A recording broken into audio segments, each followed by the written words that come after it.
Hey and welcome back, and thank you all for watching my short series on Machrihanish, Britain's Area 51. I really wasn't going to do another video. I was going to have a bit of a break today. It takes quite a lot of work, hours of editing.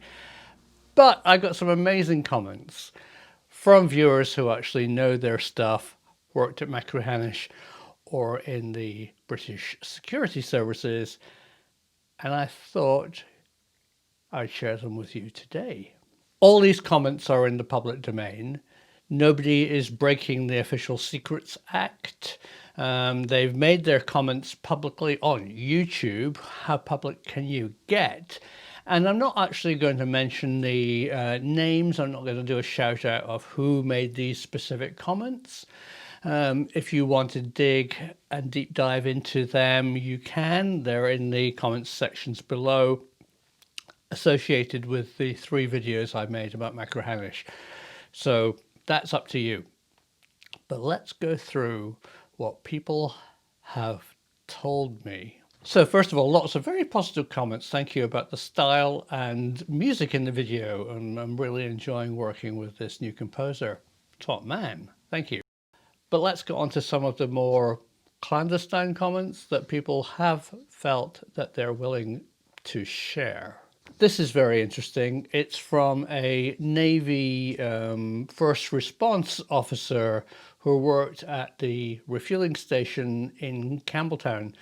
And it's quite interesting. He said that they stocked iodine tablets at the base that could be issued if there was a nuclear accident in the Kintyre area. Okay.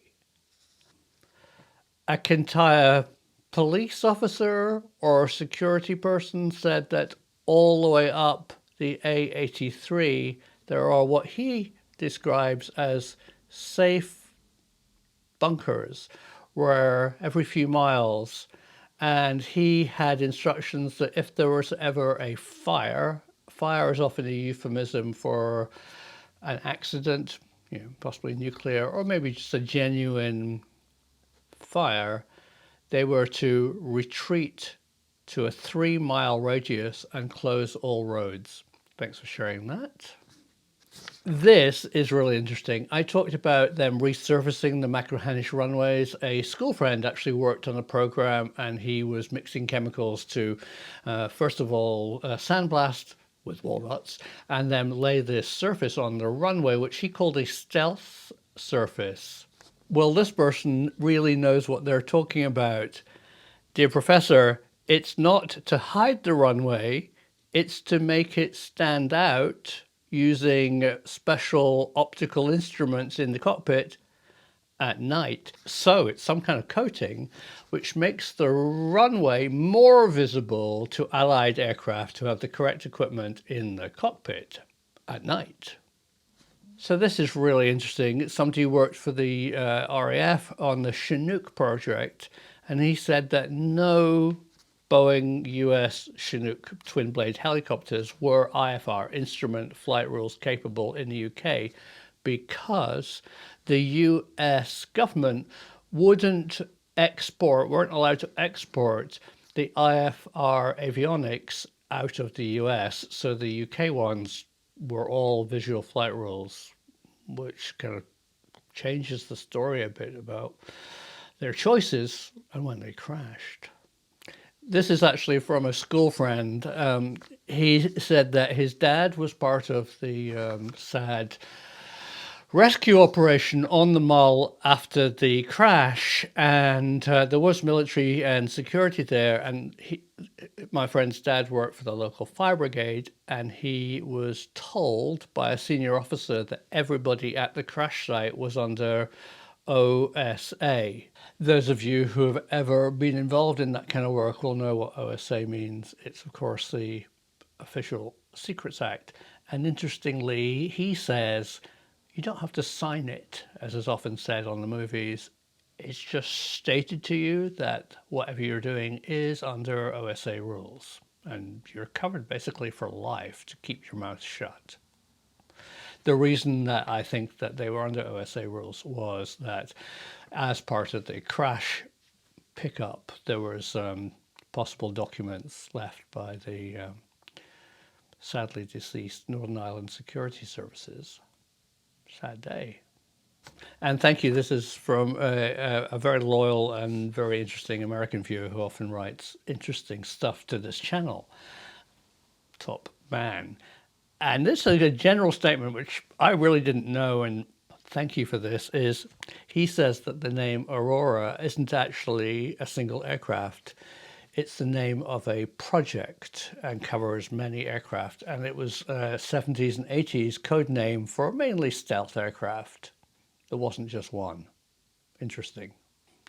Now, this last comment, I am in slightly two minds about reading out, but the person said that he wanted to make it public. He has now retired, and he specifically said at the end of the comment that nothing that he said to me is in any way secret, but wanted to make some things much clearer that I got slightly wrong about Northern Ireland. And I think this is very interesting. I mean, I stated that the sadly deceased on board the Chinook were MI5 officers, and he said they weren't. He said, look carefully at the deceased name plaque, and you'll see that they're all majors of the British Army. They're part of Army intelligence, and he calls them Section 121. Hopefully I'm not contravening anything by saying that. They worked at HQ Northern Ireland. Yeah. They were SIS. These acronyms don't mean much to me. And generally they came from what he's calling the Army Intelligence Corps. But he does confirm that the loss of this multidisciplinary group of people who were in fact going to a conference. I think my dad got that bit wrong. He kind of slightly implied that they were going golfing. No, they were going to a conference, and this undisclosed emailer or person who left a comment said it was a genuine conference, and it was a time for people in all these multiple agencies that I've just mentioned, I won't say their names again, to get together and share intel. And lastly, a number of very kind people have asked me about my father, and interesting chap. Let me give you a bit of a rundown on what he did. He was born just before World War II and was a brilliant mind and very good at gunnery, and he taught ballistics in a gunnery school in Britain, and sadly had this row with his colonel.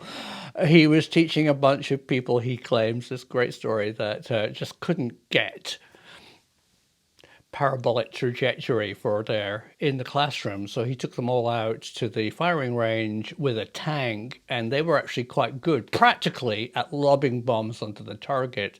They all came back. My dad was told that he shouldn't have borrowed the tank and went to North Africa as a tank commander. I mean, effectively it was a death warrant. Thanks, pal. I wouldn't be here today. But anyway, he survived, and he has this amazing North African story. They were obviously British tanks that were fighting Rommel in North Africa. My father got left behind in the desert. He was part of a, whatever you call it, platoon of tanks that had broken down, and his main regiment had moved on to Cairo, and then were going to go up Italy. But my dad was left in the desert, and he had to retrieve a number of vehicles and move them back to Cairo, which he did. I mean, it sounds, if you've ever seen the film Ice Cold in Alex, I mean, it just sounds so much like that. Anyway, eventually my dad got back to Cairo and went to the British Army headquarters there, and they said, "We thought you were dead. Your war's over, mate." And he went, "No way. Where's my regiment?" And they said, "Currently they're in Sicily, and they're going to be moving up Italy." So my dad went to Cairo airport, and hitched a ride. He can't remember the type of plane, but he said it was tiny. It just had 2 seats. Who knows? To Palermo, where he met up with his tank regiment. Hey, you're back. Nice to see you. Here's your tank. Let's drive up to Rome. Oh, man. The fight through the backbone of Italy all the way up to Rome was very hard. But then his story about the liberation of Rome is literally a classic. Sad story of World War II. It's, you know, the fog of war. The British army and the tanks arrived in Rome. Rome had all but fallen. They could have easily marched in and liberated Rome for Britain. But it was seen politically correct that America and American troops, maybe because of big Italian-American connection, would be the first people into Rome. And so the Brits had to bunker down at a beach called Anzio. And my father was furious about that. He said he lost more of his friends waiting for the Americans to arrive to liberate Rome when they could have just marched in at the beach outside of Rome than he had lost in the desert and fighting. Eventually the Americans turned up and Rome was liberated. So that's my father's story. He returned after World War II and joined the British Civil Service, where he went up through the ranks and ended up retiring in Campbelltown as a British government person. That's all I'm going to say. That's great. So thanks for watching. I wasn't going to do a follow-up, but I think this is interesting. And more stuff might well come out. And if so, I will share it with you. Remember, the point of this channel is it's not TV, which broadcasts something and that's it done. The channel is about you and about being interactive. So as new information comes in, I'm more than happy to share it, correct any mistakes that I have made, which obviously I will do all the time, because, as you know, the truth is out there.